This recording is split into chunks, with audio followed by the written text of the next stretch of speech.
2024 के बाद तहरीक इंसाफ को बड़ा एतमाद है कि इमरान खान जल्द रिहा हो जाएंगे। चंद दिन पहले इस्लामाबाद हाई कोर्ट ने तोशा खाना केस में बानी पीटीआई और उनकी अहलिया बुशरा बीबी की सजा मुअत्तल कर दी और इस फैसले ने पार्टी रहनुमाओं और कारकुनों में यकीनन उम्मीद दिला दी। बानी पीटीआई की जल्द रिहाई की उम्मीद पैदा कर दी। बाज़ रहनुमा तो ये दावा कर रहे हैं कि इमरान खान बस इसी महीने बाहर होंगे। अंदर जो है अप्रैल में ही इमरान खान की सभी केसों में से जो है मुखलसी हो जाएगी और ये बाहर आ जाएंगे। तो इसमें कोई एहसान या डील वाली बात नहीं है खुदारा, ये कमजरफी वाली बात होगी अगर कोई इसको डील कहेगा तो। Alright, there you go. Tehreek Insaf के रहनुमाओं के दावे अपनी जगह, लेकिन मुस्लिम लीग नून के बाद सीनियर रहनुमा भी समझते हैं कि जिस तरह केसेस चलाए जा रहे हैं इमरान खान की रिहाई का इम्कान मौजूद है। ये बात दुरुस्त है कि इन केसेस का जो ट्रायल है उसमें प्रोसीजरल लैप्सेस हुए हैं। कुछ प्रोसीजरल लैप्सेस ऐसे हुए हैं जिस पर ये सज़ा की सस्पेंशन का केस बनता है।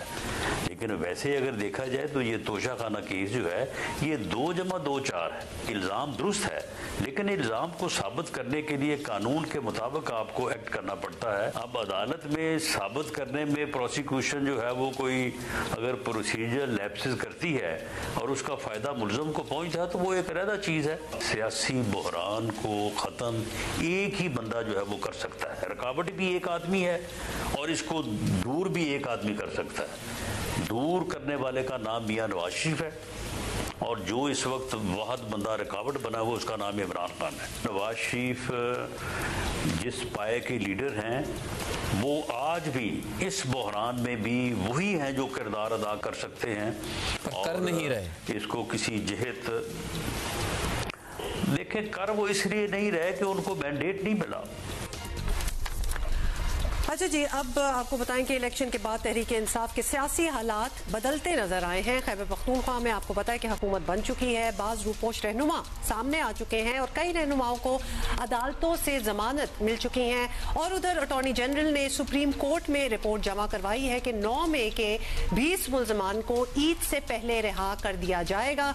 यही ऑप्टिक्स तहरीक इंसाफ के एतमाद में इजाफा कर रहे हैं कि इमरान खान अब जल्द रिहा हो जाएंगे और अगर ऐसा हो गया तो मुल्क की सियासत नई करवट लेगी। आपको पता ना फिर और डेवलपमेंट्स होती हैं, तहरीक इंसाफ की सियासी समत भी वाज़ेह होगी। हो सकता है कि मुल्क में सियासी इस्तेकाम भी आ जाए। इस बात को लेके कि मुल्क में सियासी इस्तेकाम आ जाएगा। I'm not sure. I would want anything जिससे कोई पीसफुल एटमॉस्फेयर जो है ना, जो पिछले कुछ सालों से हम देख रहे हैं कि बहुत ही बैड हुआ है। आपको ट्रैक रिकॉर्ड से पता लग ही जाता है ना कि कौन सियासी या इस्तेहकाम या ठहराव की सियासत करने का आदी है और कौन नहीं है। दुआ तो करनी चाहिए। शब्बीर डार हमारे साथ मौजूद हैं, हमारे साथी हैं और आसमा शिराजी साहिबा भी है, सीनियर सहाफ़ी तज्ज़ियाकार हमारे साथ मौजूद हैं। शब्बीर से हम जानेंगे जो कि जेल में इमरान खान सहाफ़ियों से जो गुफ्तगू करते हैं, शब्बीर बड़ा क्लोजली उसको कवर भी करते हैं। सो उनसे हम जानेंगे क्या लग रहा है आपको, आप इनके केसेस भी कवर करते आए हैं, फॉलो भी कर रहे हैं, जल्द इनकी रिहाई होती हुई नजर आ रही है शब्बीर?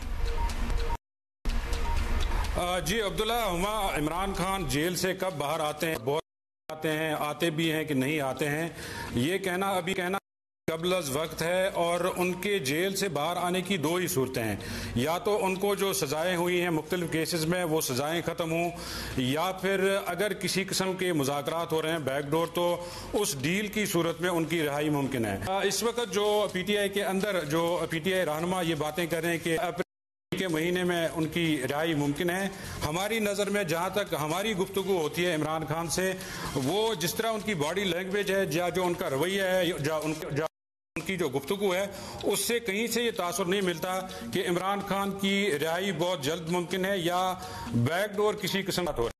ठीक है, बहुत शुक्रिया आपका शब्बीर। मतलब आपके कहने का मतलब ये है कि इमरान खान ने जो अभी ताज़ा भी गुफ्तगू की थी या जो उनकी बॉडी लैंग्वेज है या जिस तरह से उन्होंने स्टांस लिया हुआ है, ऐसा लग नहीं रहा कि उनके मौक़िफ़ में कोई लचक आई है या आने का कोई इम्कान है। बज़ाहिर पसे पर्दा बैकडोर्स बंद कमरों में क्या चल रहा हो वो हमें नहीं मालूम, लेकिन अपैरेंटली ऐसा कुछ नहीं हो रहा। आसमा शिराजी हमारे साथ है और आसमा आपकी बड़ी नजर होती है सारी पॉलिटिकल डेवलपमेंट्स में।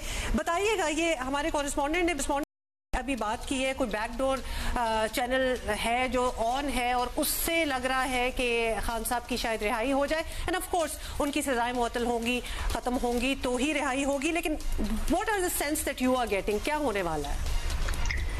बहुत शुक्रिया हुमा और अब्दुल्ला। देखिए, कहने को तो बहुत कुछ कहा जा सकता है। जाहिर है कि केसेस हैं, खास करके तोशाखाना केस की सजा जिस तरह से मुअत्तल हुई है, पहले उसमें इलेक्शन कमीशन वाले केस के अंदर, ट्रायल केस के अंदर, और उसके बाद फिर आपने देखा नैब के अंदर भी उनका जो मामला है वो खत्म हुआ। हालांकि ये बात दुरुस्त है कि काफी इंपॉर्टेंट ये केस था और ये बहुत वसूख के साथ कहा जाता था। खुद इमरान खान साहब ने भी इस पर तस्लीम किया कि घड़ी का जो भी मामला थे, उसका बेचना, उसके जो भी जराए थे, वो एक अपनी जगह पे अहम है। लेकिन खुद नैब का इस मामले के ऊपर एतराज ना करना, सस्पेंशन का, ये एक बहुत बड़ा एक सवालिया निशान बहरहाल बनता है।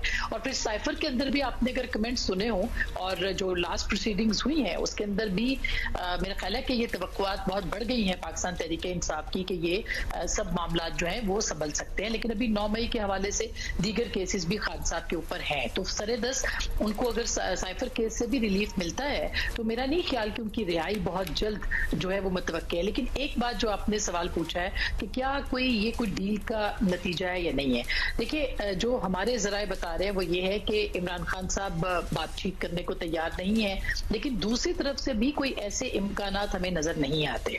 अगर जाहिर है उसमें जो ताकतवर हल्के हैं या मुख्तदर हल्के हैं उनकी तरफ से भी देखा जाए तो कोई मुज़ाकरात के लिए या बातचीत के लिए कोई आमादगी नजर नहीं आती। तो ये बहुत सारी ख्वाहिश जरूर हो सकती है तहरीक इंसाफ की जानिब से या दूसरी जानिब से, लेकिन इसकी को खबर बनाने के लिए अच्छा एक पैटर्न रहा है, आपको पता है आसमा, इमरान खान साहब बयानात देते थे, इंटिमिडेट करते थे, इदारे या शख्सियात दबाव में आती थी और फिर वही हो जाता था जो वो चाहते थे। पर्टिकुलरली सुप्रीम कोर्ट या जुडिशरी के मामलात में ऐसा माजी में बहुत दफा हुआ है, आपको पता है, वो एक माहौल बना देते थे। अभी जो उनकी लेटेस्ट स्टेटमेंट थी जिसमें उन्होंने बड़ी बराह रास्त तनकीद की है मुख्तदर हलकों पे, कुछ अहम शख्सियात पे, क्या इससे अखज़ किया आप लोगों ने? मतलब ऐसा ही लग रहा था कि फेस ऑफ चल रहा है, कोई बड़े सख्त बयानात थे। बिल्कुल अब्दुल्ला, आपने मेरे ख्याल सही पॉइंट आउट किया इस चीज को, और अभी भी यही बात है कि बातचीत हो क्यों नहीं रही, और इसीलिए उनका निशाना जो है वो उसी शख्सियत को है। और आपने देखा होगा उसके बाद एक पूरी ट्रोल ब्रिगेड है जो कि आ जाती है और वो तनकीद करती है, भले वो चीफ जस्टिस हो, भले वो आर्मी चीफ हो, और उनको निशाना बनाती है। ये असल में जो आपके मतलूबा नतायज हैं वो अगर मुयस्सर नहीं है या मतलूबा नतायज आप चाहते हैं और वो नहीं मिल पा रहे तो ये उसके दबाव का एक अक्कास भी है। लेकिन दूसरी तरफ आपने एक और अहम डेवलपमेंट भी देखी होगी, और वो ये है कि खैबर पख्तूनख्वा की पूरी कैबिनेट जो है वो कोर कमांडर्स हाउस में जाती है और उनसे बातचीत करती है। इसके ऊपर एक मुख्तसर सा अलामिया भी आपने देखा होगा, लेकिन ये कोई मामूली डेवलपमेंट नहीं है। इसका मतलब ये है कि पाकिस्तान तहरीक इंसाफ में दो तरफा या दो तरह की सिमें चल रही हैं, एक सिम जो कि मुज़ाहमत की बात कर रही है और दूसरी सिम जो कि मफाहमत की बात कर रही है। और मफाहमत इसलिए कि जाहिर है उनको सूबा भी चलाना है और ये दो रोया जो ताल्लुकात हैं इसके ऊपर वो मुत्तफिक नजर आते हैं कि इन ताल्लुकात को बढ़ाना भी है और इसी के बीच में से अपना रास्ता बनाना भी है। तो मेरा ख्याल है कि इमरान खान साहब के हाथ में सरेदस्त इस वक्त कुछ भी नहीं है। और एक बहुत बड़ा टूल जो कि पहले उन्होंने कहा भी था वो बुशरा बेगम साहिबा का था, उनके जरिए से वो बात कर रहे थे, यानी एक कनेक्शन था, मैं इसको अगर यूं कहूं, और वो भी अब जेल के अंदर है या बंद है। अगर उनकी सजा इद्दत वाले केस के अंदर खत्म हो जाती है तो फिर वो उनकी रिहाई के इम्कानात जो है वो बहुत ज्यादा बढ़ जाएंगे, और अगर उनके इम्कानात बढ़ जाते हैं तो फिर वो कहा जा सकता है कि एक जो ब्रिज है या कनेक्शन है वो बिल्डअप हो सकता है। सरेदस इमरान खान साहब की गारंटी के लिए, जमानत के लिए, उनसे बातचीत के लिए बज़ाहिर कोई बराह रास्त जो केसेस की सजाओं मुअत्तली की हम बात कर रहे थे, बाज केसेस जो बज़ाहिर मजबूत भी नजर आते थे वो केसेस बड़े भोंडे तरीके से चलाए गए। सो ये भी एक हकीकत है। उनकी प्रोसीडिंग सबके जो है वो तो केस ही फजूल था, वो तो केस ही फजूल था, लेकिन बाकी जो केसेस हैं जो बड़े मजबूत हो सकते थे, बन सकते थे, वो नहीं बनाए गए और फिर पै दर पै जिस तरह इलेक्शन से पहले सजाएं आए। तो ये पता नहीं होता जो लोग इन चीजों को मैनेज कर रहे होते हैं या सबके इल्म में होता है और जानबूझकर इस तरह किया जा रहा होता है।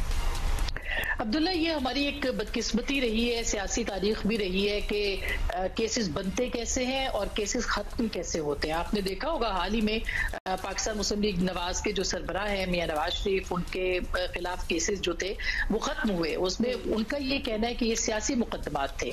इमरान खान साहब का ये कहना है कि उनके सियासी मुकदमात हैं, ये बनते कैसे हैं, खत्म कैसे होते हैं, इसकी एक लंबी डिबेट है जिसके ऊपर बात किसी वक्त बाद में जाएंगे। लेकिन सवाल ये है कि जब ये केसेस बनते हैं तो उसके साथ उनके शवाहिद और उनकी जो तरीका का प्रोसिक्यूशन जिसको कहते हैं वो कितनी मजबूत है। और आपने राना सनाउल्लाह साहब को मुख्तलिफ जगहों पे सुना होगा, आपने सुनवाया भी अभी उनको, वो बिल्कुल दुरुस्त निशानदेही बहुत सारी चीजों की कर रहे हैं कि केस इतने कमजोर बनाए जाते हैं या बनाए गए हैं, और उनका ये इल्जाम है कि वो उसको साबित करना जो है वो कोई खत्म करना कोई ज्यादा मुश्किल काम नहीं है।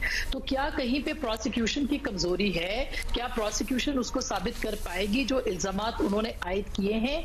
और ये एक बहुत ही अहम मामला होगा क्योंकि हमने तोशा खाना का जो ट्रायल था वो भी देखा और उसके अंदर इलेक्शन कमीशन के दलाइल भी सुने, और उसके बहुत ही एक वाज़ेह किस्म का वो केस है। अगर उसके अंदर भी नैब जो है वो कमजोर महसूस कर रही है खुद को या उनके पास सबूत नहीं है, तो इसका मतलब ये है कि ये एक सवालिया निशान जरूर है। इसी तरह साइफर का केस भी है, वो भी आपके सामने।